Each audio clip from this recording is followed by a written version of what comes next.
संजय मिश्रा प्रवर्तन निदेशालय ईडी के निदेशक के रूप में कार्यरत हैं, जिनका कार्यकाल 1 और वर्ष के लिए बढ़ा दिया गया है।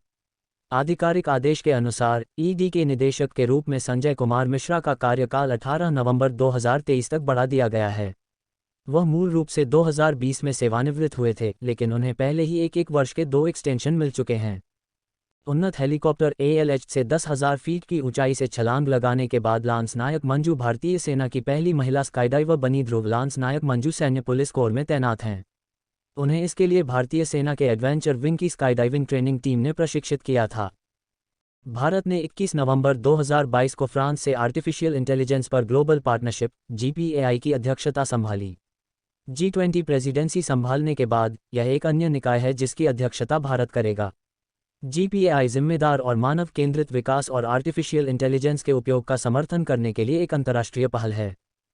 विश्व टेलीविजन दिवस प्रतिवर्ष 21 नवंबर को मनाया जाता है ताकि हमारे जीवन में इसकी गहराई को दर्शा सके। संयुक्त राष्ट्र महासभा ने शांति और सुरक्षा के लिए संघर्षों और खतरों पर ध्यान देने में टेलीविजन के प्रभाव के महत्व को बताने के लिए विश्व टेलीविजन दिवस मनाया जाता है। टेलीविजन का आविष्कार जॉन लोगी बेयर्ड ने 1924 में किया था। प्रधानमंत्री नरेंद्र मोदी ने अरुणाचल प्रदेश में 600 megawatt Kameng hydro power station का उद्घाटन किया। यह प्रोजेक्ट लगभग 8,450 करोड़ में तैयार किया गया है। हाइड्रो पावर स्टेशन परियोजना भी हरित ऊर्जा पहलों की ओर बढ़ने की भारत की प्रतिबद्धता के अनुरूप है। भारतीय टेबल टेनिस खिलाड़ी मनिका बत्रा ने बैंकॉक, थाईलैंड में एशियन कप 2022 का महिला एकल कांस्य पदक जीता है। बत्रा ने में जापान की विश्व नंबर 6 हिना हयाता को हराया।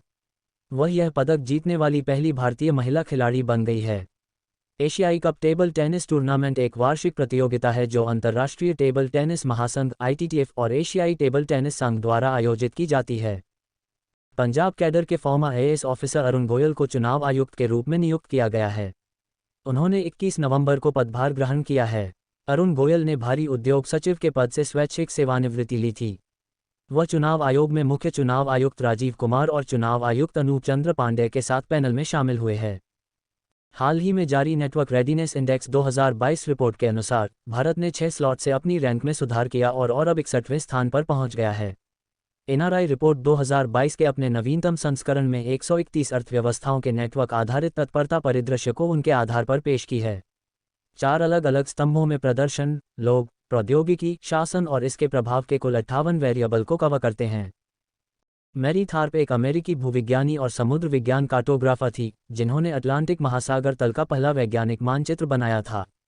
1950 के दशक में उन्होंने नक्शा बनाने के लिए भूविज्ञानी ब्रूस हेजन के साथ सहयोग किया। उनके काम से समुद्र तल की अधिक विस्तृत स्थलाकृति और बहुआयामी भौगोलिक परिदृश्य का पता चला। भारतीय सेना के दक्षिण पश्चिमी कमान ने राजस्थान के थार रेगिस्तान में MFFR में एकीकृत अग्निशक्ति एक्सरसाइज शत्रुनाश का आयोजन किया। इस अभ्यास में हवाई और जमीनी युद्धाभ्यास दोनों को शामिल करते हुए एकीकृत तरीके से मल्टी फायरिंग प्लेटफॉर्म पर अभ्यास किया। तिब्बती आध्यात्मिक गुरु दलाई लामा को शांति को बढ़ावा देने के उनके प्रयासों के लिए गांधी मंडेला फाउंडेशन द्वारा शांति पुरस्कार से सम्मानित किया गया। यह पुरस्कार सामाजिक कल्याण, शांति, पर्यावरण, संस्कृति, शिक्षा, स्वास्थ्य देखभाल, खेल और नवाचार के क्षेत्र में महत्वपूर्ण योगदान देकर गांधी और मंडेला की विरासत को आगे बढ़ाने वाली हस्तियों को दिया जाता है। गोवा में 53वें भारतीय अंतर्राष्ट्रीय फिल्म महोत्सव IFFI के उद्घाटन के दौरान चिरंजीवी को Indian film personality of the year चुना गया है। केंद्रीय सूचना और प्रसारण मंत्री अनुराग ठाकुर ने फिल्म महोत्सव के दौरान यह घोषणा की है। मेगास्टार चिरंजीवी ने तेलुगु और कुछ तमिल, कन्नड़ और हिंदी में 150 से अधिक फिल्मों में अभिनय किया है। उन्हें तेलुगु सिनेमा में सबसे सफल और प्रभावशाली अभिनेताओं में से एक माना जाता है। कजाकिस्तान के राष्ट्रपति कासिम जोमार्ट टोकायव 81.31% वोट के साथ देश के आकस्मिक चुनाव में जीत हासिल की है। यह उनका दूसरा कार्यकाल होगा। कजाकिस्तान के स्नैप चुनाव में मतदान प्रतिशत 69.44% था, जिसमें 5 अन्य उम्मीदवार एकल अंकों में स्कोर था। ऑस्ट्रेलिया के प्रधानमंत्री एंथनी अल्बनीज ने घोषणा की कि भारत के साथ देश का मुक्त व्यापार समझौता उसकी संसद के माध्यम से पारित किया गया है। ऑस्ट्रेलिया भारत आर्थिक सहयोग और व्यापार समझौते ECT1 पर 12 अप्रैल 2022 को हस्ताक्षर किए गए थे।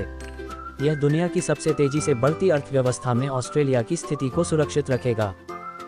ई-गवर्नेंस पर 25वां राष्ट्रीय सम्मेलन 26-27 नवंबर 2022 को कटरा, जम्मू कश्मीर में आयोजित किया जाएगा। 2 दिवसीय सम्मेलन का विषय नागरिकों, उद्योग और सरकार को करीब लाना है। ई गवर्नेंस के लिए राष्ट्रीय पुरस्कार भी 5 श्रेणियों के अंतर्गत प्रदान किए जाएंगे। जब एक से एक मिलकर के 2 हो जाएं तो उसको गणित कहते हैं। जब एक से एक मिलकर के 11 हो जाएं तो उसको संगठन कहते हैं। जब एक से एक मिलकर के 0 हो जाए तो उसको आध्यात्म कहते हैं। जब एक को एक से मिलने ही ना दिया जाए तो उसे कूटनीति कहते हैं। जब एक को एक के ही विरुद्ध खड़ा कर दिया जाए तो उसे राजनीति कहते हैं। जब एक को एक से मिलाकर के एक ही रह जाए तो उसको प्रेम कहते हैं, लव कहते हैं। और जब एक एक से मिलकर के 35 टुकड़े हो जाएं तो उसको लव जिहाद कहते हैं। ये बड़ी गंभीर बात है, बहुत छोटी सी बात लग रही है, लेकिन ये सत्य है। 99.9% जितने भी मुसलमानों ने हिंदू लड़कियों को बहलाकर, फुसलाकर, भ्रम जाल में फंसाकर निगाह किया, प्रेम किया, वो सभी हिंदू लड़कियां आज पीड़ित हैं, तकलीफ में हैं, दुख में हैं। और उसमें 80% लड़कियों का मर्डर किया जा चुका है, व्यभिचार करके, बलात्कार करके। और जो बची हैं वो जीते जी नरक का जीवन जी रही है। और इसमें गलती किसकी है? किसी मुसलमान की गलती नहीं है, ना हिंदू लड़की के मां बाप की गलती है, क्योंकि वो तो उसको रोकते हैं, मना करते हैं। लेकिन वो अपने आप को इतना एडवांस बना चुकी है कि माता पिता से संबंध विच्छेद करके लिव इन रिलेशनशिप में खुद वहां दिल्ली में रह करके कमाती है, खाती है और अपना प्रेम प्रेम प्रेम प्रेम का नाटक रचती है। और फिर एक दिन के बाद फ्रिज में बंद होकर के भगवानपुर पहुंच जाती है। असम की प्रमुख संरक्षणवादी कार्यकर्ता पूर्णिमा देवी बर्मन को 2022 के लिए संयुक्त राष्ट्र के सर्वोच्च पर्यावरण सम्मान चैंपियंस ऑफ द अर्थ से सम्मानित किया गया है। पूर्णिमा देवी बर्मन ने लगभग 2 दशकों तक एक सर्व महिला ग्रुप बनाकर ग्रेटेस्ट एडजुटेंट स्टॉक के अस्तित्व को सुनिश्चित करने का प्रयास किया है।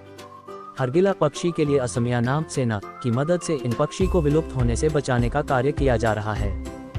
RKKINNO समूह के सबसे कम उम्र के संस्थापक और CEO में से एक रवि कुमार सागर को प्रतिष्ठित डॉक्टर अब्दुल कलाम सेवा पुरस्कार से सम्मानित किया गया। यह पुरस्कार उन्हें समाज के लिए उनकी लगातार सेवा के लिए प्रदान किया गया है और वह भारत के सबसे कम उम्र के उद्यमियों में से एक हैं। इस पुरस्कार प्रतिवर्ष वंदे भारत फाउंडेशन और लीड इंडिया फाउंडेशन द्वारा प्रदान किया जाता है। Star striker Cristiano Ronaldo Manchester United से आपसी सहमति के बाद अलग हो गए हैं। फुटबॉलर को अपने हालिया साक्षात्कार के लिए तीखी आलोचना का सामना करना पड़ा, जिसमें उन्होंने कई मुद्दों पर क्लब की आलोचना की थी, जिसके बाद मैनचेस्टर यूनाइटेड ने यह फैसला लिया। क्रिस्टियानो रोनाल्डो पहली बार वर्ष 2003 में क्लब से जुड़े थे। लेखक खालिद जावेद की द पैराडाइज ऑफ फूड ने साहित्य के लिए 5वां JCB पुरस्कार जीता है। इस किताब का उर्दू से इंग्लिश में अनुवाद बरन फारूकी ने किया है। द पैराडाइज ऑफ फूड 50 वर्षों की अवधि में एक मध्यवर्गीय संयुक्त मुस्लिम परिवार की कहानी है, जहां कथावाचक अपने घर और बाहर की दुनिया में अपने लिए जगह खोजने के लिए संघर्ष करता है। कथक अनुभवी उमा शर्मा को भारतीय शास्त्रीय संगीत और नृत्य के क्षेत्र में उनके योगदान के लिए सुमित्रा चरत राम पुरस्कार से सम्मानित किया गया है। उन्हें जम्मू कश्मीर के पूर्व राज्यपाल करण सिंह और सरोद वादक उस्ताद अमजद अली खान से पुरस्कार मिला। उमा शर्मा एक प्रसिद्ध शास्त्रीय नृत्यांगना है जिन्हें भारत की सांस्कृतिक परंपरा में उनके अद्वितीय योगदान के लिए पद्म भूषण से सम्मानित किया गया है। लेफ्टिनेंट जनरल असीम मुनीर को पाकिस्तान का नया सेना प्रमुख नियुक्त किया गया है। पाकिस्तान सरकार ने पुष्टि की है कि उन्हें नए सेनाध्यक्ष की नियुक्ति के लिए नामों के एक पैनल के साथ रक्षा मंत्रालय से सूचना प्राप्त हुई है। केंद्रीय मंत्री जी किशन रेड्डी ने बिष्णुपुर जिले के मोइरांग खुनौ में संगाई एथनिक पार्क में मणिपुर संगाई महोत्सव 2022 का उद्घाटन किया। 10 दिनों तक चलने वाला यह उत्सव 30 नवंबर 2022 तक पूर्वोत्तर राज्य के 6 जिलों में 13 स्थानों पर आयोजित किया जाएगा। संगई महोत्सव को अपनेपन की भावना को प्रोत्साहित करने के लिए एकता के त्योहार के रूप में मनाया जाता है। मत्स्य पालन, पशुपालन और डेयरी मंत्रालय ने राष्ट्रीय गोपाल रत्न पुरस्कार 2022 की घोषणा की। विजेताओं को पुरस्कार 26 नवंबर को दिए जाएंगे, जिसे राष्ट्रीय दुग्ध दिवस के रूप में भी मनाया जाएगा। पहली रैंक के लिए 5 लाख रु, सेकंड रैंक के लिए 3 लाख और रु, तीसरी रैंक के लिए 2 लाख रुपये निर्धारित किए गए हैं। अंतर्राष्ट्रीय ओलंपिक समिति ने पुष्टि की है कि सिंगापुर 2023 में अपने पहले ई-स्पोर्ट्स सप्ताह की मेजबानी करेगा। IOC के अनुसार यह कार्यक्रम 22 जून और 25 जून 2023 के बीच होगा। यह इवेंट संस्कृति मंत्रालय, समुदाय और युवा खेल सिंगापुर और सिंगापुर राष्ट्रीय ओलंपिक समिति द्वारा संयुक्त रूप से आयोजित किया जा रहा है। गुरु तेग बहादुर का शहादत दिवस प्रतिवर्ष 24 नवंबर को मनाया जाता है। यह सिख समुदाय द्वारा मान्यता प्राप्त एक शुभ अवसर है। गुरु तेग बहादुर 9वें सिख गुरु हैं जो एक निडर नेता थे। उन्होंने अपनी अंतिम सांस तक लोगों के अधिकारों के लिए लड़ाई लड़ी। गुरु तेग बहादुर मुगल बादशाह औरंगजेब के शासन में शहीद हुए थे।